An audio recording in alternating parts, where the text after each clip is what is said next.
Hey everyone, and welcome to this podcast. We're continuing to explore the significance of Bonhoeffer's religionless Christianity. We're doing that by engaging his letters and papers from prison, and specifically looking at these letters in which he's talking about the meaning of religionless Christianity. Now, again, it's important for us to understand what he means by religion. He differentiates religion from faith. He sees religion as something that is grounded in reason, in abstraction, in ideas. But the problem with religion is too often we kind of trap ourselves within these ideas. We allow the ideas to take over and dominate rather than having this experience of the living God. What Bonhoeffer's concern is that religion turns into an idol. And so he differentiates religion and Christianity, and he's asking questions about what a religionless Christianity might look like following World War II. And so what I want to focus on here today is where he explores this idea of an individualistic salvation. He's opposed to this. And what he's suggesting is that the point of Christianity historically has not been so that I can die and go to heaven or my soul can go to heaven. It's not been about a personal relationship with Jesus Christ. It's not been this kind of individualistic thing that we find in current forms of evangelicalism and fundamentalism and so on in the West. That Christianity has always been about what it means to be a human being and a human person. And for Bonhoeffer, to be a human person from a biblical perspective is about relationality, that our identity comes from outside of ourselves, that we are embedded within a community and that our own identity is given to us by being within these relationships. Bonhoeffer goes so far as to go back to the opening chapters of Genesis, and he reads what it means to be made in the image of God and this almost Trinitarian understanding of relationality, that to be in relationship with God and my neighbor and the created world, this is where human life is found. This is what gives us human life, and this is what it means to be fully alive as a created being. Now, for Bonhoeffer, like Augustine and like Luther, they define sin as the curvature of the self in and upon the self. It's like we're stuck. We can't get outside of ourselves. And so when Bonhoeffer uses the term religion, he's saying religion becomes this thing that, again, traps us. Even though we're talking about God, we're singing to God, all of those things, we're stuck. And we're inwardly turned. And what happens in the gospel, what happens in Jesus Christ is God comes and breaks us open. We have to go to the cross. We are crucified with Christ. We have to be broken open so that we can love God and love our neighbor and truly encounter our neighbor. And this is where Bonhoeffer wants to say all of this talk about Christianity is, and dying and being taken away from the world and away from creation.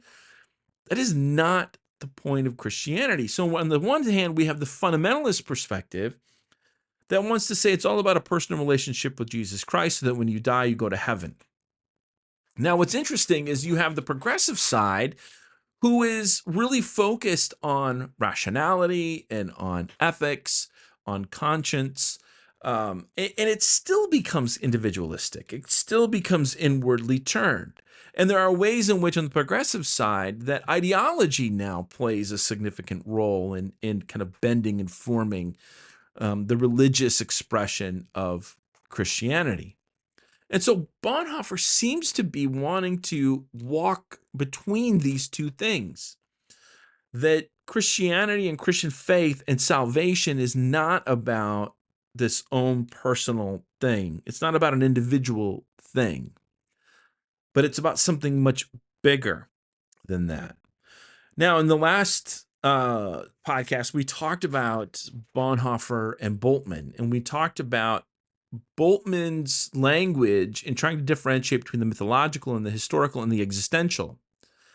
And while there are places where Bonhoeffer disagrees with Bultmann or doesn't believe Bultmann goes far enough, or he still remains on the progressive side, what Bonhoeffer sees is that there's things about what Bultmann is saying that he agrees with. And so in the mythological category, what you find is the more kind of fundamentalist and conservative, that this otherworldly perspective of what the gospel is all about. And then you get the historical side in which faith becomes trapped within reason and experience and kind of the verification of certain facts.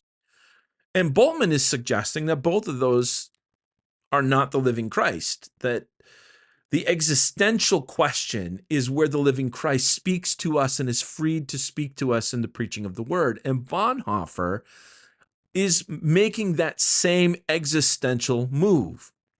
Because what's important for Bonhoeffer and what salvation is about for Bonhoeffer is this question: what does it mean to be a human being?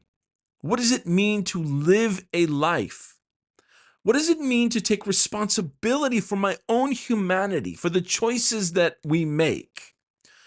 What does it mean to take responsibility for my neighbor and the network of relationships in which my identity is created?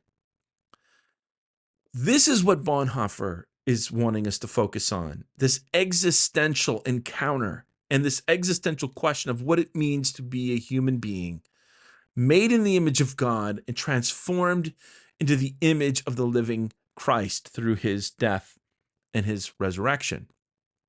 So let me read just a little bit here, and I'll make some commentary, and then we can kind of keep going. But here's what he writes. Hasn't the individualistic question of saving our personal souls almost faded away for most of us? Isn't it our impression that there are really more important things than this question? Perhaps not more important than this matter. So what he's saying there is, look, salvation is important, but we have to define what we mean by salvation. What does it mean to be saved in Jesus? And what he's saying is this individualistic understanding doesn't work anymore. And I think in some sense what he's saying is it never worked because it's never really been the point of what Christianity is about. But certainly more important than the question. I know it sounds outrageous to say that, but after all, isn't it fundamentally biblical? Does the question of saving one's soul even come up in the Old Testament? Isn't God's righteousness and kingdom on earth the center of everything? So what he's saying here is, read the Bible, and you will see that salvation is not this, believe in Jesus Christ so when you die, you can go to heaven. Of course, it's about believing in Jesus Christ and having faith in Jesus Christ. And we can read that in Paul's writings in the book of Acts when Peter is talking about that. But what Bonhoeffer is suggesting is what that meant for them is something entirely different. It's much more communal. We're being recreated into a new humanity. So he goes on, and isn't Romans 3:24 the culmination of the view that God alone is righteous rather than an individualistic doctrine of salvation? What matters is not the beyond, but this world, how it is created and preserved, is given laws, reconciled, and renewed. What is beyond this world is meant in the gospel to be there for this world, not in the anthropocentric sense of liberal, mystical, pietistic, ethical theology, but in the biblical sense of the creation and the incarnation, crucifixion, and resurrection of Jesus Christ. So here we find Bonhoeffer making his, I think, very important claim about salvation. The point of salvation is not to believe in Jesus so when we die, our soul can go so that we can go somewhere else. And I have students who come from traditions and churches that really emphasize this, and they see culture as the enemy. They see the world as the enemy, and that the point of Christianity is to go somewhere else in the end. But he's also saying this isn't about some liberal emphasis upon the rational or the ethical or kind of the pietistic, because in some sense that also leaves the world alone. Like, it's about me and Jesus, and it's I can go and do these other things and engage and be shaped by ideology, but the idea that God is at work transforming us into a new creature to live in this world is not the focal point. And what I want to emphasize here is that is Bonhoeffer's point, that in Jesus Christ, God has come to transform us, to give us our humanity back, to transform us into the new humanity and the new creatures who are signs of God's love and grace for this world. And that is what Bonhoeffer is saying here. Listen, I am a pastor. I love the church. I love going, I go to church on Sundays and so on. But, one of the things that I keep emphasizing is that our task is not to try to get people to come to church. There are many churches where that's the focal point. Like, how do we get people to come? How do we get people to come? And one of the takeaways, I think, from what Bonhoeffer is saying here is getting people to come to church is not the point.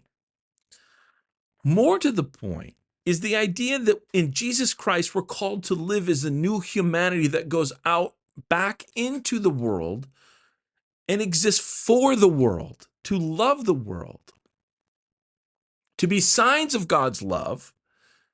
But it's not about getting them to come to us. It's about us coming to church, doing our thing, but we got to go back out into the world to love our neighbor and to love God. And that this is what religionless Christianity is going to look like for Bonhoeffer. It is about an affirmation of this world. And it's important to see that for Bonhoeffer, Christ is at the center of all of it. And so that when we as Christians want to just kind of stay in our little Christian subcultures or stay in our church, we're on the periphery. God is at the center, Christ is at the center, and we're stuck on the periphery. And what this means is we as a Christian community need to become comfortable out in the world. Again, not trying to get the world back into the church, but to be for the world, to live for the world. This might be, I don't know, this might be a good example or not, but this weekend I was at the Foo Fighters concert in Minneapolis. It was a wonderful show. I mean, it shows my age, but I love the Foo Fighters.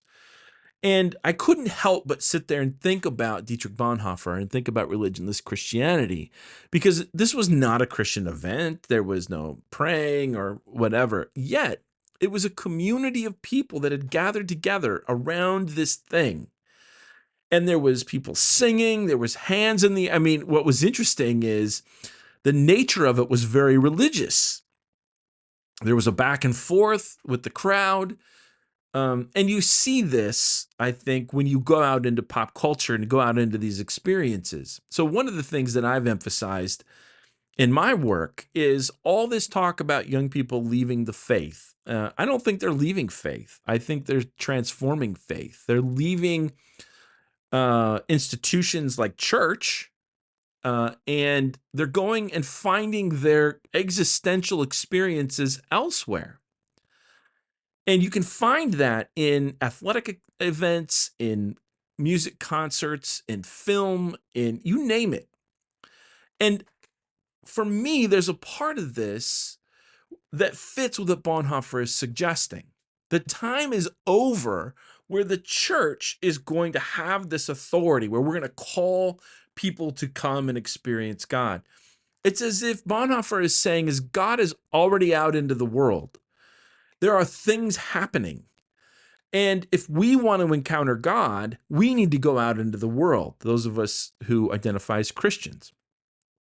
And Bonhoeffer seems to be saying the same thing, that this is what religionless Christianity is about. So for me, the idea of unbelievers is not to, I want to use that term positively, because in some sense, what Bonhoeffer is saying and others are saying is we all need a healthy dose of unbelief.